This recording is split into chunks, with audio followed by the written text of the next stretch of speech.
Hi, everyone. Good afternoon. Thank you all for joining. I hope you can hear me clearly. Welcome again. And I'm so excited to have us here. Please, I just want to quickly share the link to other team members so that everyone can be a part of this. Welcome again. Welcome. Please, if you can hear me clearly, just share comments in the comment section so that I can know that you can see me and you can hear me. Welcome, welcome, welcome, welcome, welcome.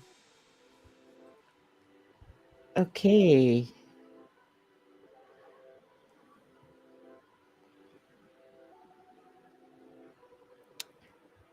let's get going.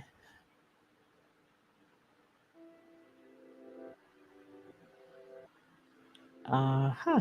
Okay. Uh I guess people will be joining now. Welcome again. Welcome. Welcome everybody. At the end of this session, we'll be free to ask questions and our questions will just kick us off into the Q&A session, and I look forward to an amazing time. I just want to send to our people on Telegram so we don't miss them. Yeah. Good afternoon, good evening, good morning, everyone, and welcome to Isaac Walk's official first webinar. And today, I'm super excited to welcome us all to our first webinar. My goal is that after today's session, a lot of us will have some of our questions answered. And you might be wondering, who am I? Yeah, so I'm the face behind the brand. By the grace of God, we launched Isaac Walk some time ago, and it's been growing. And we are thankful for all of those who have joined us, who believe in this dream and are here with us. Thank you all for joining, and thank you. Please feel free to share this link with anyone who you know is looking for a job, is trying to find jobs, and they've been getting rejected. That's one of the reasons why we're having today's session. I realized that a lot of people come into my DM when I post jobs. They're like, "Hey, I've been applying, and I've applied so many times, and um, it seemed like all I get is no." So today's session is just to encourage us because the market is really interesting. I don't want to say it's difficult, right? Because we already know the obvious, right? So we have an interesting market, not just in Nigeria, across the globe. There are different things. The wave of the economic crisis is hitting every single aspect, and we find that people are applying for jobs, they don't get responses, many no's, sometimes just crickets. And it's not just for employees people that are looking for jobs, employers as well. They are bidding for jobs, they are putting themselves out there, trying to renegotiate contracts to get bigger jobs to employ more people, and they're also faced with no. So I felt a rejection this week. And I think that when I started to get all the rejections, I was like, what's going on? And so today I just want to encourage you to know that, hey, see, regardless of um, the rejections you might face when you apply for these jobs, there's always something at the end. Rejection doesn't mean that you are not enough, right? It means that you did not win in this particular situation, and there will be another opportunity again for you to win. So first, I want to acknowledge that rejection does hurt. Today was hard. Yeah, it was hard. When I got the rejection today, it was really difficult. It was difficult. It hurts because it was personal, because I put in my best and I give my 1000%, and I got a no. And it has been discovered by neuroscientists that our brain processes rejection like physical pain. So you know the way you break, maybe you if you play soccer, you hurt yourself, you know, our brain processes rejection like that. So when you apply for a job and they tell you, sorry, we found the candidate we want, we don't need we don't need you, or they say, oh, you've done the first level, you've done the second level, and you get zero, no feedback, nothing. It is compared, that pain we feel is compared to when we break our foot in soccer, or when we fall down and all of those things. That's why that a simple email of we are sorry, we regret to to inform you that we have gone ahead with another candidate, it sort of crushes our heart, right? It can sting worse than a slap, and the reason is because we have emotions, and when we put our best and we're vying for opportunities and we don't get it, it always comes off as though maybe we're not good enough. There's that tendency that you might want to think that, and that's the trap. So my goal for today is to ensure that we don't fall into that trap where we confuse rejection of our work as rejection of our worth, who we are, right? Our worth is not up for negotiation.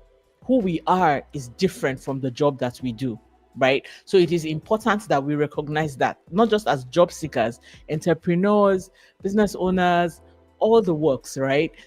When we don't get that job offer, when it seems like we have put in our best and it looks like our value is based off of our CVs, our proposals, the jobs we have done, the portfolios we have drafted, all of those things is what culminates to sometimes make you feel like we're not good enough, but we are.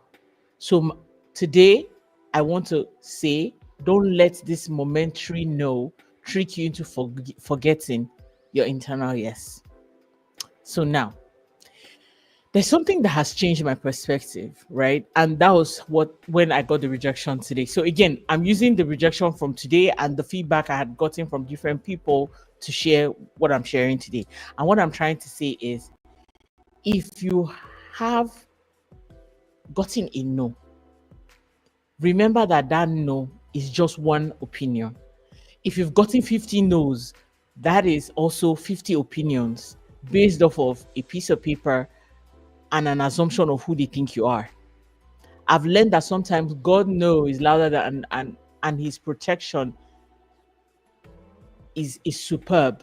That is, when like they say, when one door shuts, another a better one opens. So the know you are getting today, right, is an opportunity, is designed for you to walk through a yes. That job that you were turned down, that no that you got, right, is probably shielding you from an unhealthy workplace culture.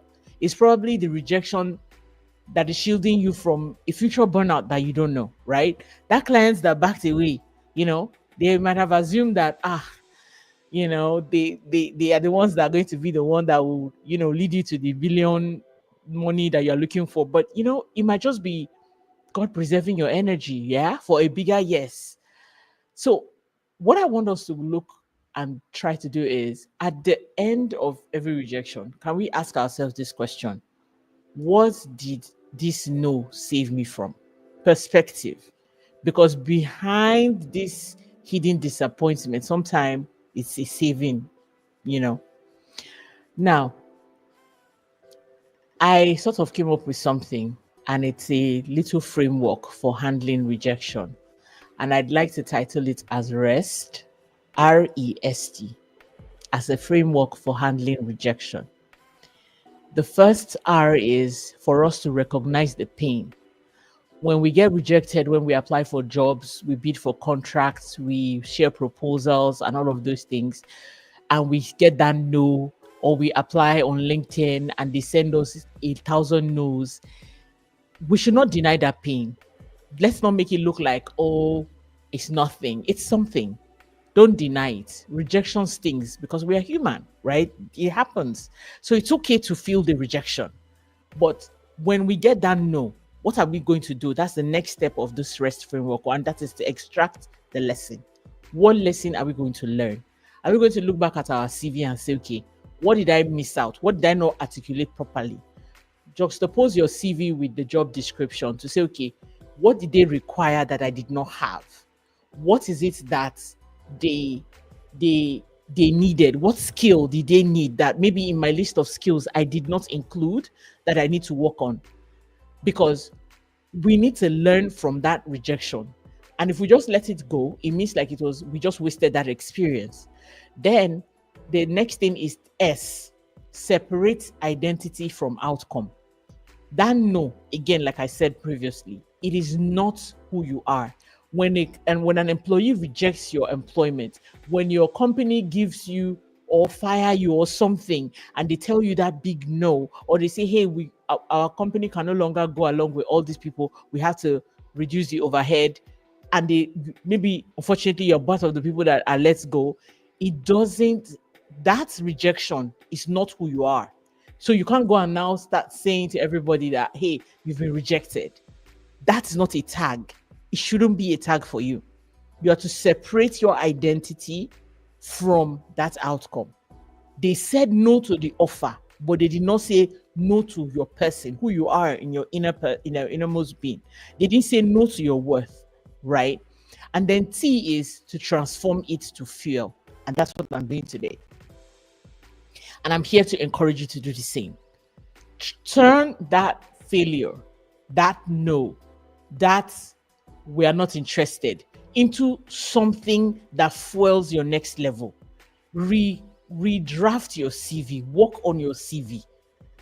A lot of us, our CVs don't make any sense. Like, you want to apply for a customer success role and you don't have any single experience in customer.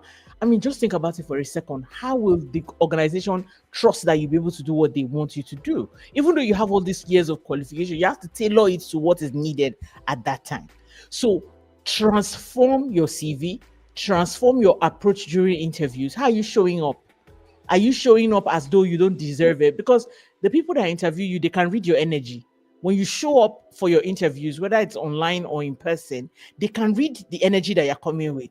Are you downcast and distraught and already feeling defeated before that interview? And then when you get there, they say, who are you? You are mumbling, you're not sure, you're not confident in what you're about to say because you have not been able to transform yourself into that role that you desire, right?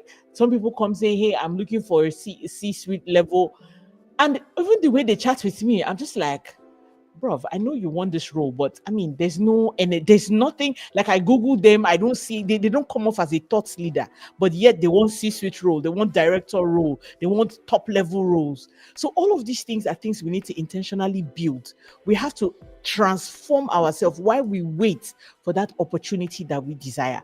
We have to redirect our energy into redefining our pitch, like my coach and mentor will say, your elevator pitch. You have to redraft it, fine tune it, and make it perfect. That if they wake you in your sleep and tell you why do you need this role, you can define it and explain it clearly. Now we're going to move into something I call resilience capital. Again, as we go about our daily life in the employment workforce, all of these things, we are faced with different challenges every day. There are different challenges we are faced with. Challenges that, it's almost going to question whether you know what you know.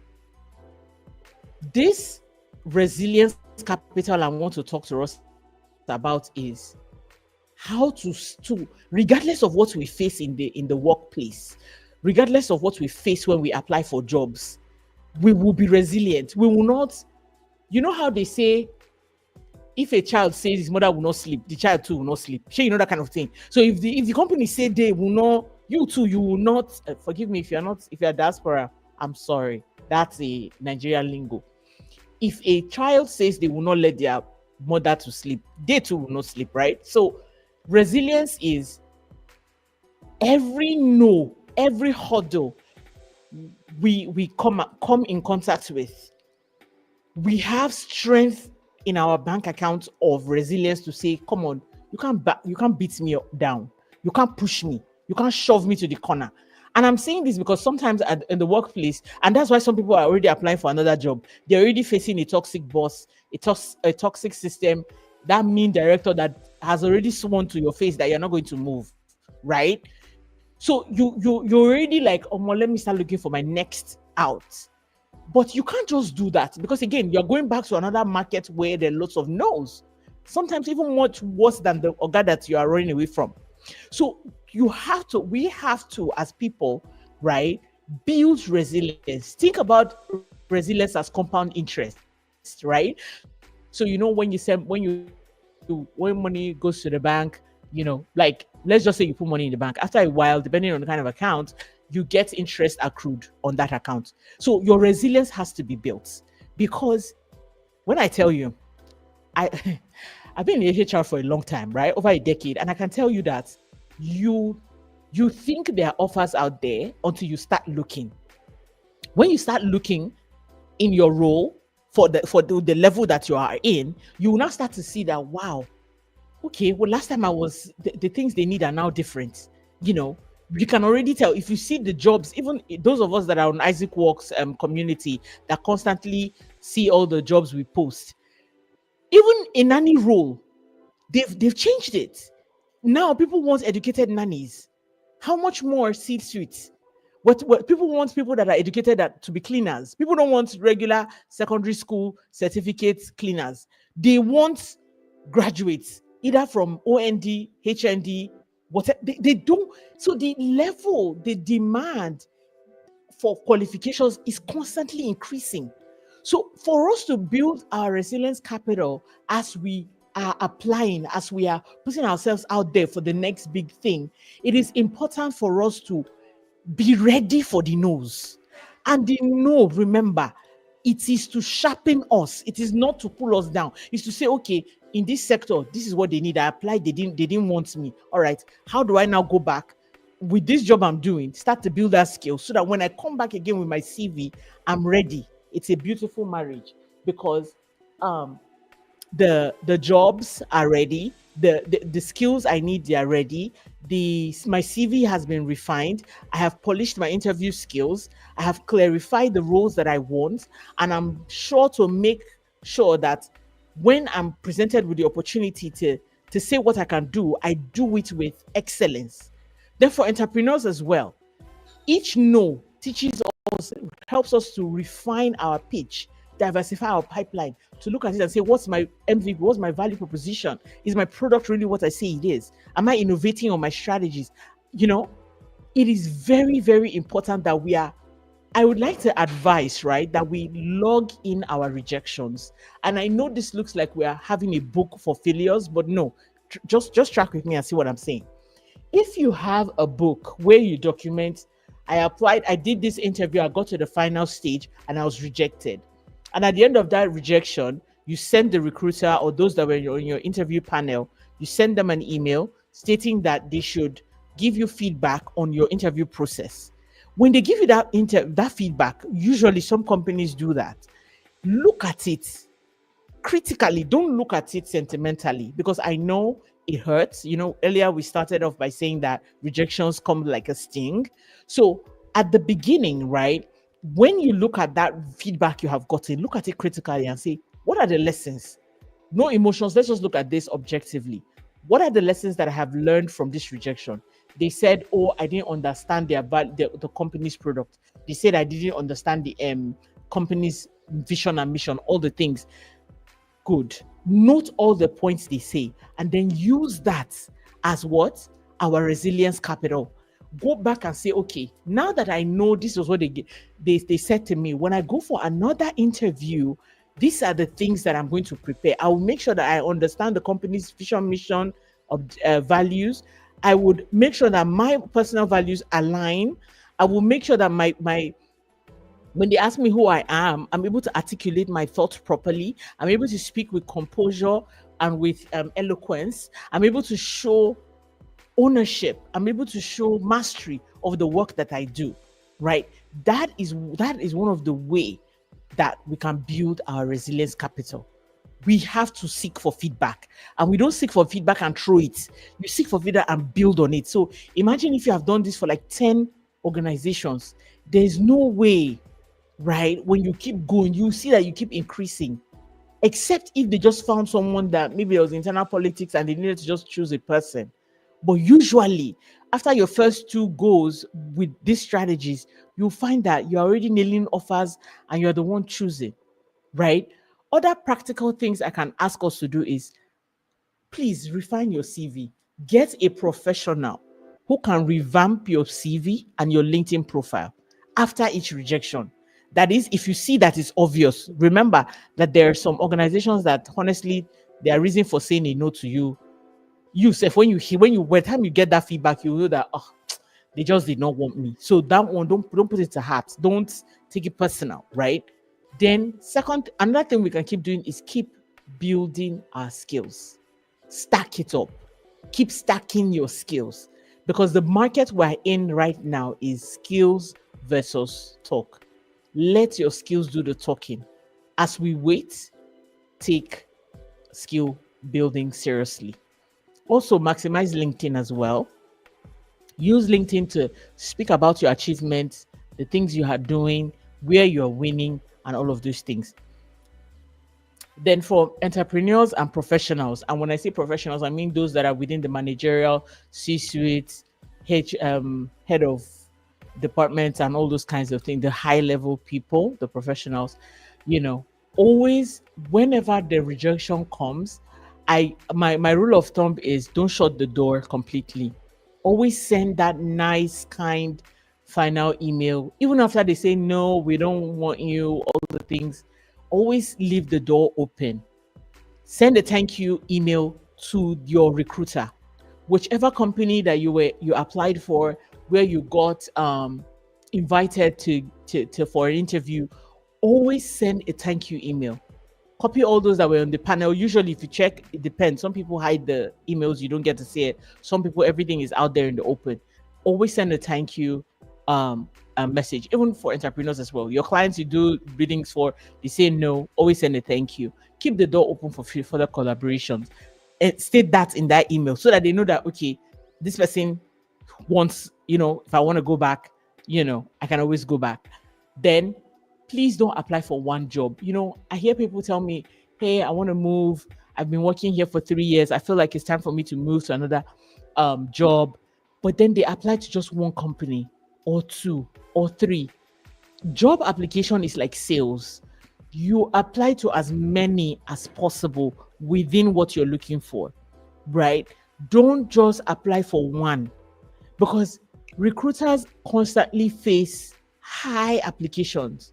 So I used to say, like, while we understand that the pool is tight, we also find that the pool is also heavily skilled.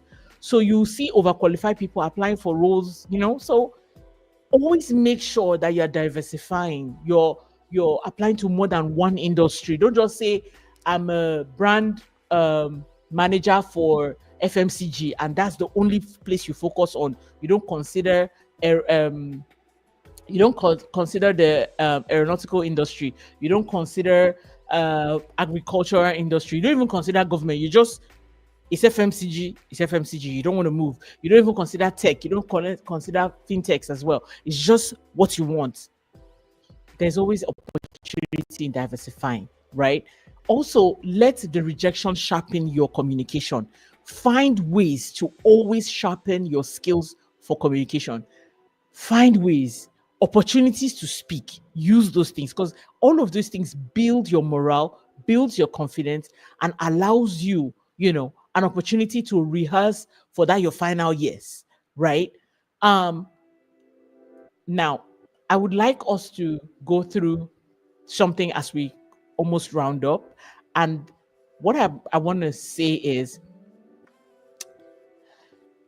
in at Isaac Walks, right? One of the things that I really want us to learn is not to see failure as bad. I find that people have sort of demonized failure and made it look like when people fail, there's no hope. There's no way that it can ever be better for them. So when we apply for jobs and you get rejected, people just say, I'm not doing again. Today, I'm here to encourage you that at Isaac Walks, one of the things we want to do is we don't run from rejection. We learn from it, we redirect it, we grow stronger because of rejection. You know, we want to build a culture where no matter what, our grit is solid, our resilience is solid, right? We want to be professionals that don't crumble after someone says no when we apply for jobs. We want to be people that when we are rejected, we don't say no and throw in the towel. Instead, we carry it as a gift, right? We see rejection as a gift to build ourselves and come back. Remember the rest framework I spoke about? Yeah. Now, there's something I also want to teach us, right? And that is how. So I'm going to share a personal story, right? There was a time I had this because why I want to share this personal story is, people think that rejection does not happen to everybody. That some people are just born with silver spoon in their mouths. The day they start the job, their life is just straight. Everything is just working out for them. They don't have any hiccups. They don't have any issues. All is well. That's what some people think, right? And I remember there was a deal that I had to do, right? A proposal for a client, and had everything done, proposal perfect, pitch everything perfect, bah, sent it. So listen, guys, I did the work. So it was not like I was waiting for them to pay me, before I do the work. I did the work in this case, yeah. Sent in the proposal, and then the next thing, I got that beautiful, those email that you just see we regret to inform you. You just see it at the top, you know. It crushed me. It felt like a blow, you know. It was really painful. And I just when I think about it, right, it is what has inspired me to be here today. To say, yes, they rejected me, but I'm here today. I've been able to apply the REST principle, the REST framework into my current work, and I'm here today to share.